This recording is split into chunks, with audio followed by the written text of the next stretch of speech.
ఉందా? ఈ ఐడియా ఎలా వచ్చింది? అసలు దీనికి దానికి కనెక్షన్ ఏముంది? దీనికి ఒక మంచి ఇంట్రెస్టింగ్ స్టోరీ ఉందండి. ఓదెల 1 స్టోరీ చేయడానికి కారణం లాక్డౌన్లో చాలా తక్కువ క్రూతో ఏం చేయగలం అనుకున్నప్పుడు మా ఓదెల్లో జరిగిన రియల్ ఇన్సిడెంట్స్ ఊరు వెళ్ళినప్పుడు నా స్నేహితులు షేర్ చేసుకున్నప్పుడు అవన్నీ ఉండింది. So I wrote a story, దాన్ని మెటీరియలైజ్ చేసాం. ఓదెల 1 రిలీజ్ అయింది. అది రిలీజ్ ఆహా మాధ్యమం ద్వారా అయింది, ఆహా ఓటీటీ ఛానల్ ద్వారా తెలుసు. ఆ తర్వాత చాలా పెద్ద సక్సెస్ అయింది. One fine day Ajit Thakur garu he call me to his office. I went there, I sat with Ajit garu and he raised that. అరే అంత పెద్ద హిట్ అయింది కదా, why don't you make part 2 అన్నారు. అక్కడ ఆ సీడ్ పడిందండి. ఆయన అన్న తర్వాత అవును చేయొచ్చు కదా అని ఓదెల 2 స్టోరీ రాసిన తర్వాత మళ్ళీ వాళ్ళందరికీ, వాళ్ళ టీం బాలా గారికి అందరికీ నేను నరేట్ చేయడం జరిగింది. They loved it. But shooting వెళ్ళాల్సిన టైంలో కొన్ని అనివార్య, మీకు తెలుసు కదా, టెక్నికల్ రీజన్స్ వల్ల వాళ్ళు బ్యాకప్ కాకుండా ఇప్పుడు మధు గారి బ్యాకప్తో ముందుకెళ్ళడం జరిగింది. సో ఈ రకంగా ఈ పార్ట్ 2 రాయడానికి కారణం మేము ఎవ్వరం కాదు, ఆహా ఓటీటీ యాజమాన్యం. This is the truth, you can check with them. Odela 1కి 2కి క్వైట్ కాంట్రాస్ట్ ఉంది కంటెంట్ వైజ్. ప్లస్ ఈ కంటెంట్ మీరు అనుకోవడానికి ఏంటి రీజన్? అఖండ లాంటి ఒక బ్లాక్ బస్టర్ ఉంది ఈ శివుడి పాత్రలో, శివుడి అంశగా. సో ఇలాంటి ఏమైనా ఇన్ఫ్లుయెన్స్ చేసినాయా? అట్లా ఇన్ఫ్లుయెన్స్ చేసింది కాదండి. ఇది దానికి దీనికి కాంట్రాస్ట్గా భైరవి క్యారెక్టర్, తమన్నా క్యారెక్టర్ రాగానే అలా అనిపిస్తుంది. కానీ మనం ఎవరికైనా కష్టం వస్తే ఎవరి దగ్గరికి వెళ్తాం? ఇంటి కుటుంబంలో ఉన్న పెద్ద దగ్గరికి వెళ్తాం, లేదంటే పెద్ద దిక్కు దగ్గరికి వెళ్తాం, లేదంటే గాడ్ దగ్గరికి, దేవుడి దగ్గరికి వెళ్తాం. ఆ ఓదెల విలేజ్ కష్టం వచ్చినప్పుడు ఓదెల మల్లన్న దగ్గరికి వెళ్ళారు. ఆ ఓదెల మల్లన్న దగ్గర ఎవరు ఉంటారంటే శివశక్తులు ఉంటారండి. అక్కడ ఇప్పటికి కూడా ఉంటారు, వేములవాడలో కానీ అక్కడ కానీ స్టిల్ సత్తులు ఆర్ దే. సో అలా ఉన్నప్పుడు అలాంటి ఒక రోల్ని ఈ ఊరిని కాపాడడానికి ఒక బ్రిడ్జ్గా వాడితే బాగుంటుందేమని అనుకొని అలా కథ రాయడం జరిగింది. ఓదెల పార్ట్ 1 ఎక్కడైతే ఎండ్ అయిందో అక్కడ నుంచి ఈ సినిమా సెకండ్ పార్ట్ స్టార్ట్ అవుతుందండి. దానికి దీనికి కాంట్రాస్ట్గా జర్కీగా జంప్గా ఏమీ ఉండదు. సార్ తమన్నా గారు మీరు రీసెంట్ టైమ్స్లో అన్ని డిఫరెంట్ సినిమాలు చేస్తున్నారు. ఒక సాంగ్ చేసిన స్త్రీ 2 అయినా, ఓదెల క్యారెక్టర్ మీకు ఫస్ట్ నేరేషన్ వచ్చినప్పుడు, లేకపోతే మిమ్మల్ని సంపత్ గారు అప్రోచ్ అయినప్పుడు సంపత్ గారితో ఉన్న అసోసియేషన్ రీజను ఆయన మీద ఉన్న కాన్ఫిడెన్సా, లేకపోతే ఈ కంటెంట్ మీకు నచ్చిందా? అసలు ఇలాంటి హెవీ స్పిరిచువల్ మీరు ఎంతవరకు సస్టైన్ చేయగలరు అనుకున్నారు? మిమ్మల్ని మీరు ఎలా ప్రిపేర్ అయ్యారు? చాలా క్వశ్చన్లు అడిగారు. First of all, so good to see you after so long. చాలా హ్యాపీగా ఫీల్ అవుతున్నాను ఇక్కడ మీ అందరినీ మళ్ళీ చూసినందుకు. నాకు తెలిసినంత వరకు సినిమాలు ఎప్పుడూ ఒక డైరెక్టర్ విజన్ ఉంటుంది. అండ్ నేను ఎప్పుడు కూడా I don't just read a story ever. నాకు ఎవరు ఒక స్క్రిప్ట్ పంపిస్తే నేను స్క్రిప్ట్ మాత్రం ఎప్పుడూ చదివాను. బికాస్ నేను చదివితే అది నా వైపు నుంచి నేను ఏం అర్థం చేసుకుంటున్నాను అది అర్థం చేసుకుంటాను. కానీ సినిమా ఎప్పుడు it's a directors medium and it is a directors perspective. So when Sampath Garu told me the story of Odela 2 and Tamana నువ్వు భైరవి క్యారెక్టర్ ప్లే చేయాలి, ఇలాంటి ఒక శివశక్తి క్యారెక్టర్ ప్లే చేయాలి, నేను యాక్చువల్గా చాలా రిలేట్ అయ్యాను. బికాస్ ఐ ఫీల్ లైక్ చిన్నప్పటి నుంచి I been spiritual. It's something that is been a longing in me since I was a kid. And I always feel like to change the system in any way, in any industry, you have to be a part of the system. So we both, me and Sampath Garu, have done a lot of commercial cinema. We've learned from commercial cinema, grown up in it. And I felt like now is the time to use commercial cinema for actually telling a story that we believe in a different way, which is very personal to us. In Sir's case, it is Aina Uru. And na case too, it was a character that I felt very like I could relate to the girl. And they always say నా like what is a strong woman అనేది అడుగుతూ ఉంటారు. ఒక strong character play చేయాలి. But ఒక అమ్మాయి actually అందరూ అనుకుంటారు can be good or can be bad, but there are so many dimensions to a woman. Shivashakti లాంటి డిమెన్షన్ ఎప్పుడు I don't think any director has in the recent past at least nobody's tried to tap that kind of a woman, and I feel like that is, you know, if today Sampath Garu has thought of tapping into the divine feminine and bringing that in front of celluloid, I feel like that is the biggest respect that you can give to a woman and say I am showing on big screen, I'm showing divine feminine. So literally I hats off to Sampath Garu to think that that's the story he wants to tell, because it is good over evil, and it is Shakti winning over evil. So that is just an amazing attempt. Sampath garu first of all teaser looks good అండి, all the very best. And సడన్గా date announce చేశారు అంటే ఇలాంటి సినిమాలకి కొంచెం preparation అవసరం కదా, post production work కానీ విఎఫ్ఎక్స్ కానీ లైక్ ప్రమోషన్స్ కానీ ఇవన్నీ ఉంటాయి కదా, ఎంతవరకు ప్రిపేర్ అయ్యి? ప్రమోషన్స్ అయితే మీ మీద డిపెండ్ అయిపోయాను. సడన్గా అనేది మాత్రం కాదు, ఎందుకంటే 1.5 year, ఇట్స్ బీన్ 1.5 year. మేము స్టార్ట్ చేసింది 1.5 year క్రితం ఈ సినిమా. విఎఫ్ఎక్స్ వల్లనే ఇంత డిలే అవుతూ వస్తుంది. మా యాక్టర్స్ కూడా అడుగుతున్నారు, సార్ రిలీజ్ ఎప్పుడు అవుతుంది సార్ అని. ఎప్పుడెప్పుడు షూట్, ఇప్పుడు ఇందాక చెప్పానండి, ఏప్రిల్లో కూడా షూట్ చేసాం మేము. విఎఫ్ఎక్స్నే లాస్ట్ ఏప్రిల్లో షూట్ చేసాం, ఈ ఏప్రిల్ 17th వస్తున్నాం. సో సడన్గా తీసుకున్న డిసిషన్ కాదు. ఇప్పుడైతే ఆన్ ట్రాక్ అండి, తప్పకుండా స్టాండర్డ్ ఫిల్మే బయటికి వస్తుంది. All the best. Thank you. Madhu గారు సార్, టీజర్ లాంచ్ కుంభమేళలో చాలా గ్రాండియర్గా చేశారు, చాలా మంది పెట్టారు దానికోసం అని విన్నాం. ఎంత ఖర్చు అయింది, ఎంత ఖర్చు పెట్టారు అసలు టీజర్ లాంచ్?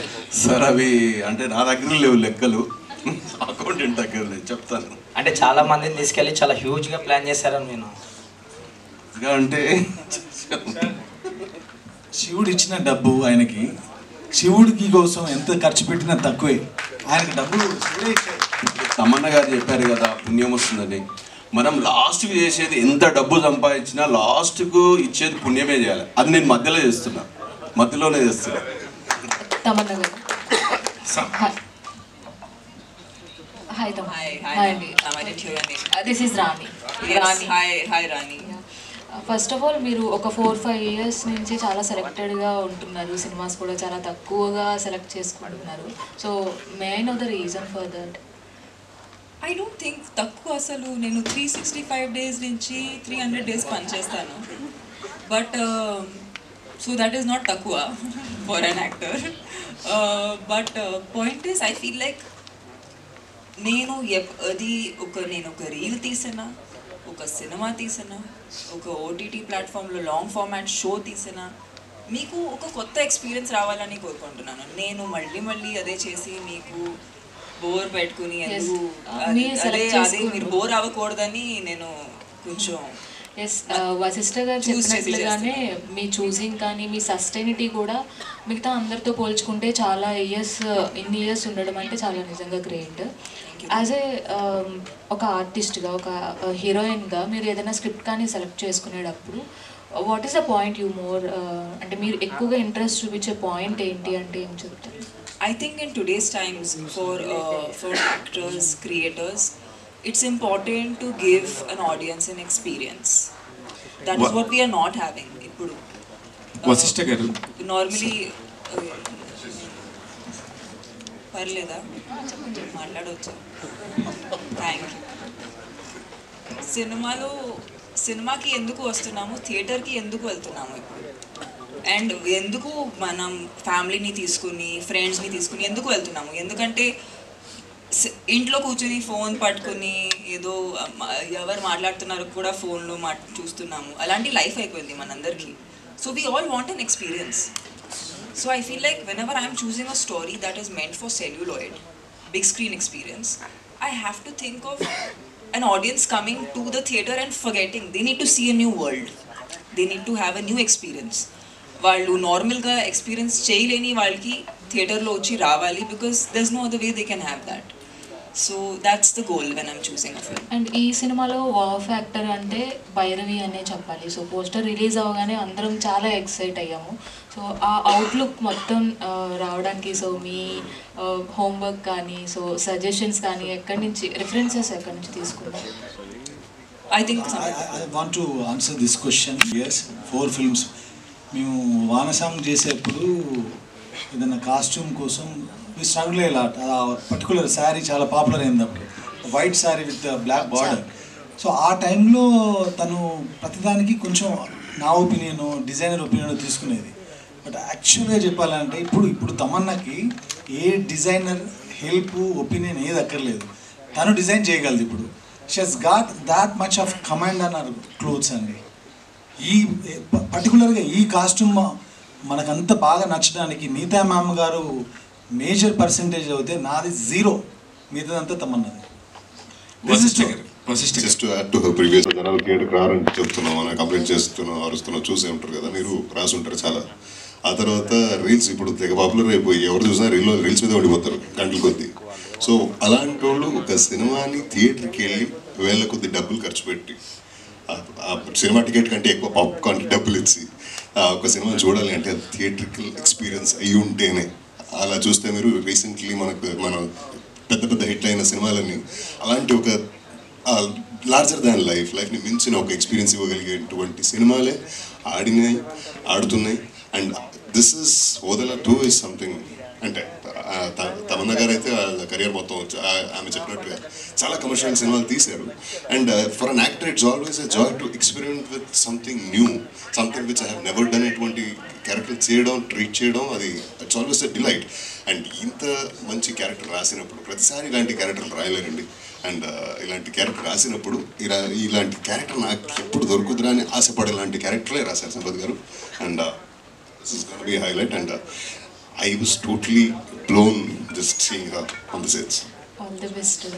సంపత్ గారు నాకు ఫస్ట్ ఓదిలా చూసినప్పుడు అరే గూస్ బంప్స్ వచ్చాయి. ఫస్ట్ ఏంటంటే అది ఇంత మంచి మేకింగ్ ఒక సినిమా ఓటీటీలో అలా వచ్చేసింది ఏంటి, బికాస్ ఆఫ్ కరోనా వల్ల వచ్చింది అనుకొని ఎంజాయ్ చేసినప్పుడు, ఇది కనుక ఒక పెద్ద స్పాన్ ఉంటే ఇంక ఇది ఎలా తీయొచ్చు అనే ఒక మైండ్ సెట్లో ఉన్నప్పుడు ఒక 2 సంవత్సరాల తర్వాత చూస్తే సంపత్ అన్న ఒక రిలీజ్ చేసినప్పుడు షాక్ అయిపోయాం.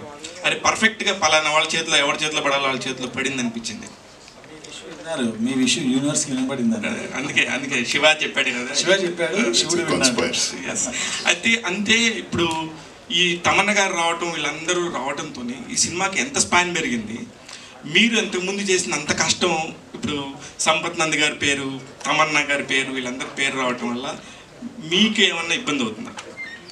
అస్సలు ఇబ్బంది లేదు. ఇంకా యాడ్ ఆన్ ప్లస్ మనకి అంటే they have achieved what ever they have to. And ఇంత అప్పుడే చెప్పినట్టుగా ఇంత long sustaining careers is a testament for anybody's effort కానీ వాళ్ళ టాలెంట్ కానీ, ఇది ఒక టెస్టిమెంట్. అలాంటి వాళ్ళతో కలిసి పనిచేస్తుంటే మనకు ఒక either it will be a learning experience, లేదా అక్కడ అంటే ఆర్టిస్టులకి మనకి ఇక్కడ ఎలా అంటే సెట్లో నేను నువ్వు అనే ఒక పోటీ ఉంటుంది. అంటే not to prove it to anybody. అంటే ఒక మంచి పర్ఫార్మర్ ఎదురుగా యాక్ట్ చేస్తుంటే దాన్ని మించి నేను ఇంకా కొత్తగా ఏదో ట్రై చేయాలరా, ఇంకా గట్టిగా నేను యాక్ట్ చేయాలరా అనే ఒక ఛాలెంజ్ వస్తుంది. That will make his function better, perform better. And with such talented achievers నేను ఒక పార్ట్ తీసుకుంటుంది. ఇలాంటి ఒక టీంలో నేను ఉన్నది నాకు చాలా it's very very great thing. And మిగతాది సినిమా చూసిన తర్వాత మీరే చెప్తారు. సంపత్ గారు ఇదే సినిమాలో డైరెక్టర్గా కథ, మాటలు, దర్శకత్వం అన్నీ చేసుకునే కెపాసిటీ, క్యాలిబర్ ఉంది. 2021లో సిటీ మార్ వచ్చింది, మళ్ళీ 5 years గ్యాప్. ఇక్కడ ఏదో కొత్త పేరు కనబడుతుంది ఒక టైటిల్స్లోనే. క్రియేటెడ్ బై అనేది సంపత్ నంది అనేది పెట్టుకున్నారు. అక్కడ మీకు అన్ని పేర్లు ఉండే దగ్గర అది పెట్టుకోవటం అనేది కథ, స్క్రీన్ ప్లే, దర్శకత్వం అనుకునే పెట్టుకునే దగ్గర only created by Sampath Nandi అని పెట్టుకున్నారు. చూడలేదు అనుకుంటా. He's the mother. He's the creator. That's okay. 21 or 22 గుర్తు కూడా లేదు నాకు, అది ఎప్పుడు వచ్చిందో. అంటే అంత మర్చిపోయాను దాన్ని. సినిమా ఎంత గ్యాప్ తర్వాత చేసామనేది ఇంపార్టెంట్ కాదు. నా ఉద్దేశం అయితే కమర్షియల్ ఫ్లోలో వెళ్తున్నాను నేను. మీరు చూస్తే రచ్చ, బెంగాల్ టైగర్, గౌతమ్ నంద, సిటీ మార్ అలా వెళ్తున్నప్పుడు మీ అందరికీ తెలుసు గాంజా శంకర్ సినిమా వెళ్ళాల్సింది.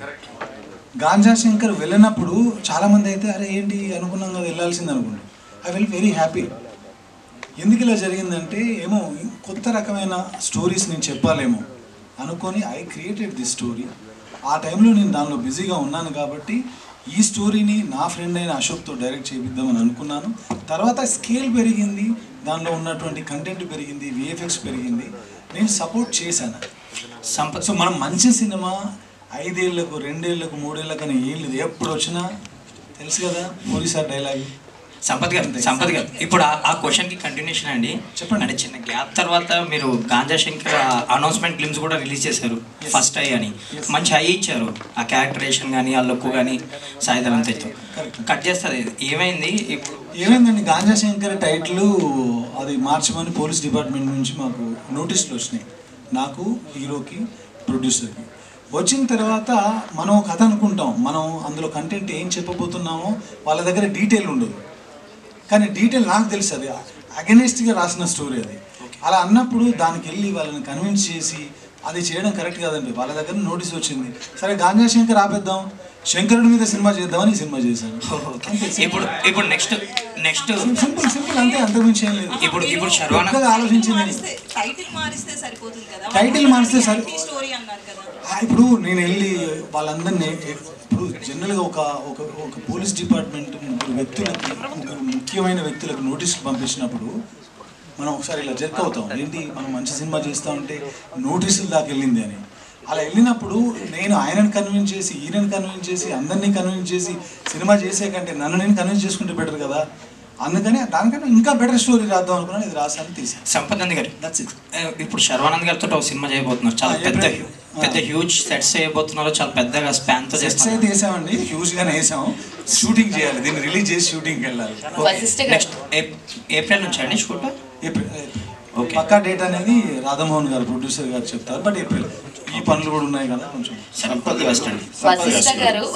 అవునండి. ఇందులో ఫిక్షన్ ఎంత వాస్తవం? సెకండ్ దానిలో సొంతూరులో ఫిక్షనల్ కంప్లీట్గా. ఫస్ట్ పార్ట్లో రియల్ ఇన్సిడెంట్స్ ఉన్నాయి. అది ఎక్కడైతే ఎండ్ అయిందో అక్కడ నుంచి ఈ సినిమా స్టోరీ స్టార్ట్ అవుతుంది. అది ఎక్కడికి లీడ్ చేసింది, కథ ఎలా సుఖాంతం అయింది అనేది rest of the story. Tamannaah garu, so what are the toughest challenge? Shivashakti character play చేసేటప్పుడు దీన్ని ఒక నార్మల్ పర్సన్లా ట్రీట్ చేయలేము.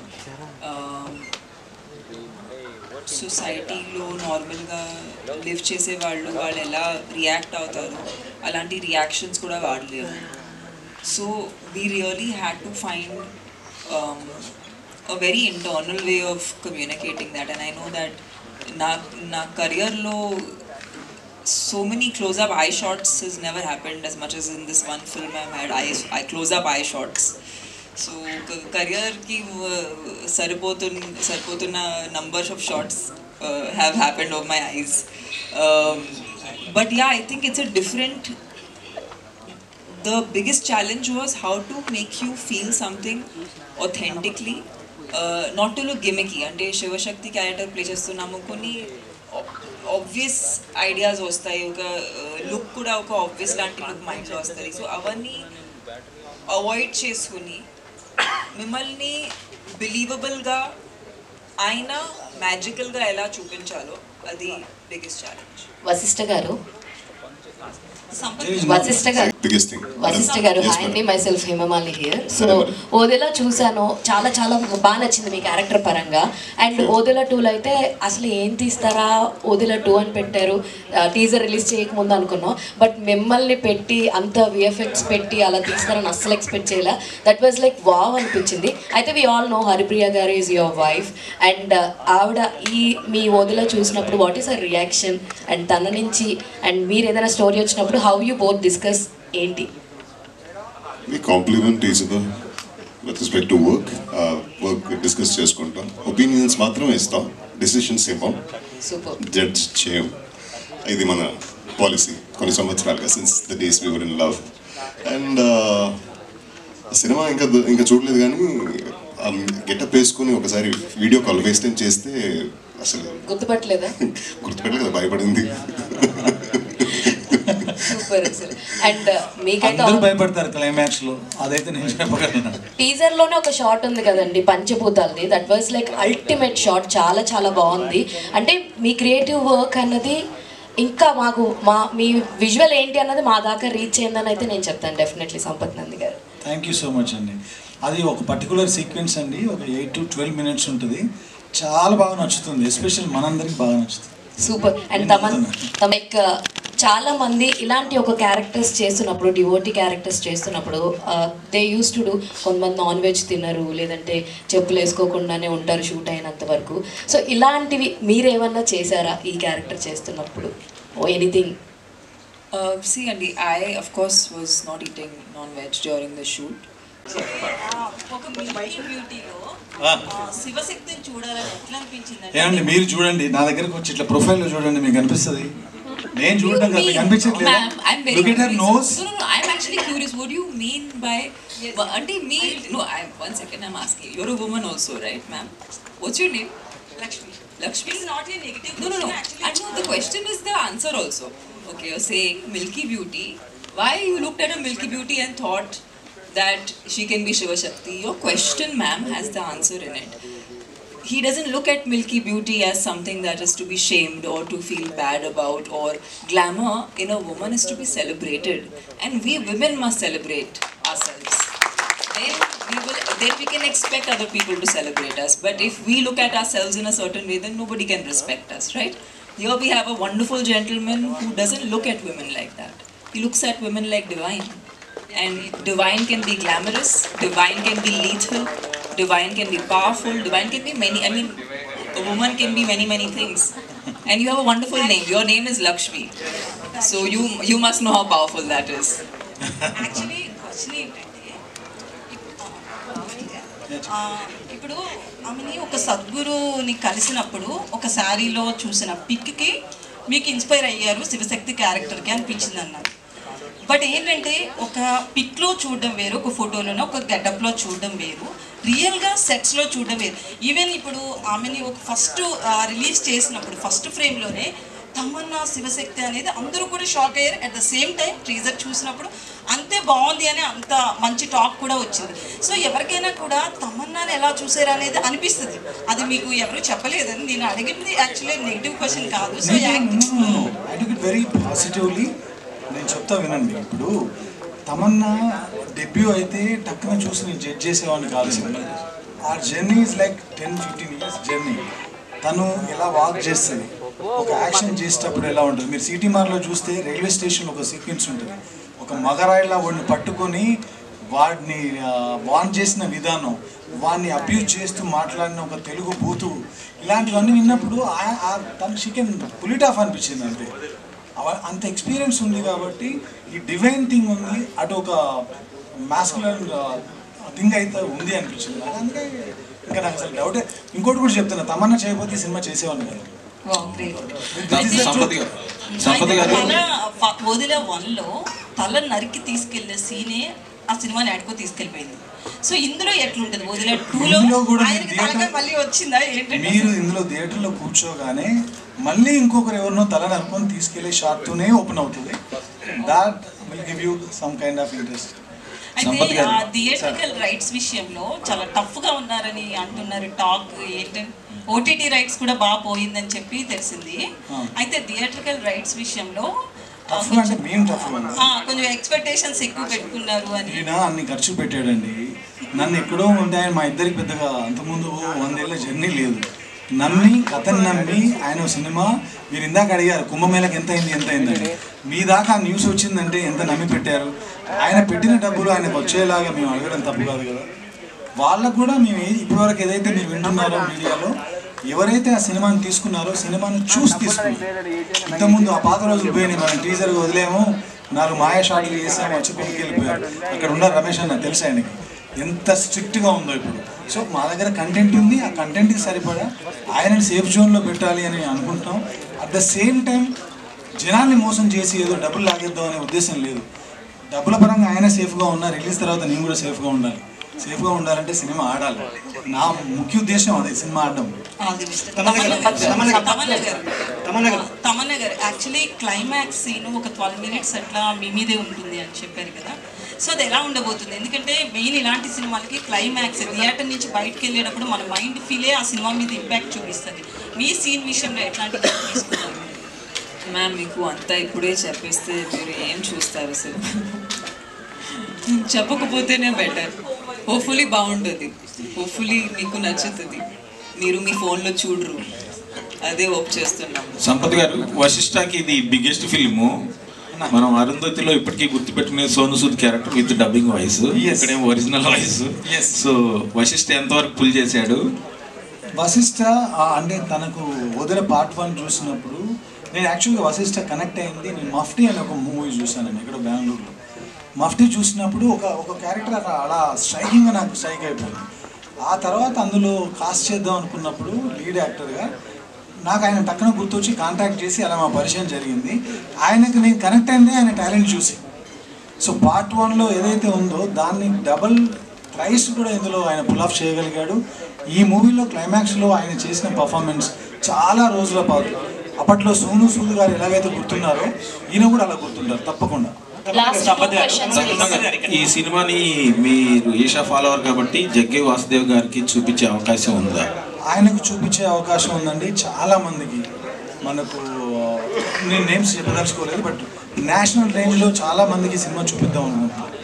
సంపత్ గారు, యాక్చువల్గా ఈ శివశక్తులు ఇది అనేది తెలంగాణలో పర్టికులర్గా దక్షిణ కాశీగా పిలువబడే వేములవాడలో ఎక్కువ ఫేమస్ కదా. మీరు దాని నుంచి ఏమన్నా రియలైజేషన్స్ తీసుకున్నారా? శివశక్తి తీసుకుంది అక్కడ నుంచి. నేను పుట్టింది విలేజ్లో అండి. అక్కడ మనకు చిన్నప్పుడు మన స్కూల్కి వెళ్ళిపోతూ ఉంటే సడన్గా ఇంటి వైపు చూస్తే తనకు శివశక్తి పూనిందంట అని చెప్పేసి వాళ్ళు ఇలా తూలుతూ వాళ్ళు ఏదో ప్రిడిక్ట్ చేసి చెప్తుంటారు. ఆ విజువల్స్ అన్నీ మెమరీస్లో ఉన్నాయి కాబట్టి అలాంటి క్యారెక్టర్ చాలా కొత్తగా ఉంటుంది అని అనిపించి ఆ క్యారెక్టర్ అలాగని సినిమాలో తమను ఇక్కడ శివశక్తిలా బిహేవ్ చేయదు. ఈ సినిమాలో తన యుద్ధం కూడా ఎక్కువ చేయదు, భక్తితో ఎలా గెలవచ్చు ఒక ఏవిల్ అనేది చూపించాం ఈ సినిమా. ఇంకొకటి అండి, మనం కాశీకి వెళ్ళినప్పుడు మనకి ఇష్టమైనది ఏదో వదిలేసి రావాలని అనుకుంటారు కదా. మీరు వెళ్ళినప్పుడు అంటే మీరు కానీ తమన్నా గారు కానీ మీరు ఏం వదిలేసి వచ్చారు? నాకు కొంచెం అక్కడక్కడ వింటాను, మీరు కూడా విన్నారా లేదో తెలియదు కానీ కొంచెం ఈగో ఎక్కువ అనేది వదిలేసి వచ్చాను, కంప్లీట్గా వదిలేసి వచ్చాను. Last question please. ఇప్పుడు యాక్చువల్గా రీ రిలీజ్ ఎక్కువ అంటే out of the box question అందరూ అనేది చేశారు. సో రీ రిలీజ్ ఎక్కువ వస్తున్నాయి అండ్ అండర్ రేటెడ్గా ఉండిపోయింది గౌతమ్ నంద అనేది మీ కెరియర్లో. సో అది ఇప్పుడు మళ్ళీ రిలీజ్ చేస్తే ఏమన్నా జనాలకు మళ్ళీ అది రీచ్ ఉండే, ఎందుకంటే చాలా సినిమాలు ఇలా వచ్చి మళ్ళీ హిట్ అవుతున్నాయి రీ రిలీజ్. సో దానికి ఏమైనా ప్లాన్ చేస్తుంది? అది నాకు తెలియదండి, బట్ ఇప్పుడు ఓవర్ రేటెడ్ అయిపోయింది, అది అండర్ రేటెడ్ అప్పుడైంది. ఇప్పుడు ఎక్కడ చూసినా ఎవ్రీ డే ఆర్ లేదంటే 2 days once నాకు దాని నుంచి రీల్స్ వస్తూనే ఉంటాయి, ఇది రీ రిలీజ్ చేయండి చేయండి చేయండి అని. మేబీ ఒకసారి గోపి గారితో ప్రొడ్యూసర్స్తో మాట్లాడి తమన్నా గారు తప్పకుండా ప్లాన్ చేస్తాం. Last question please. As an యాక్ట్రెస్గా మీరు డిఫరెంట్ జానర్స్ ట్రై చేశారు. అరణ్మై 4 కావచ్చు, లవ్ స్టోరీస్ 2 కావచ్చు, అలా యాక్ట్రెస్గా అన్ని ట్రై చేశారు. సో శివశక్తి క్యారెక్టర్ అనేది complete opposite side of the world. So Kashi కూడా మీరు ఇప్పుడు వెళ్ళలేదు, ఎటువంటి రోల్ చేయడానికి ఒక స్టోరీలో విన్నప్పుడు ఎటువంటి బ్యారియర్స్ చూశారు, దాన్ని ఎట్లా బ్రేక్ డౌన్? సారీ ఈ స్టోరీ విన్నప్పుడు ఇటువంటి బ్యారియర్స్ ఉంటాయి, యాక్టర్గా ఈ క్యారెక్టర్ మనం పోర్ట్రే చేయగలమా లేదని సమ్ బ్యారియర్స్ ఉంటాయి మైండ్ సెట్. సో వాటిని మీరు ఎలా బ్రేక్ డౌన్ చేశారు? ఐ థింక్ ఆనెస్ట్గా చెప్పాలంటే ఈ కథ విన్నప్పుడు ఇలాంటి స్టోరీ మేము చెప్పాలని అనిపించింది. బ్యారియర్స్ కన్నా ఐ థింక్ ఇది చెప్పాలని అనిపించింది. ఆనెస్ట్గా మీరు డిస్కనెక్షన్ ఫీల్ అవ్వలేదు. In fact I felt very connected, which is why I wanted to do this. So అంటే శివుడికి మీరు డివోట్ కాబట్టి, ఓషో ఫాలోవర్ కాబట్టి ట్రై చేశారు. Just a human being, yeah. Chill, yeah. It's not so complicated. I'm just a regular person doing my job, having a good life. Don't complicate it. Thank you to all the media.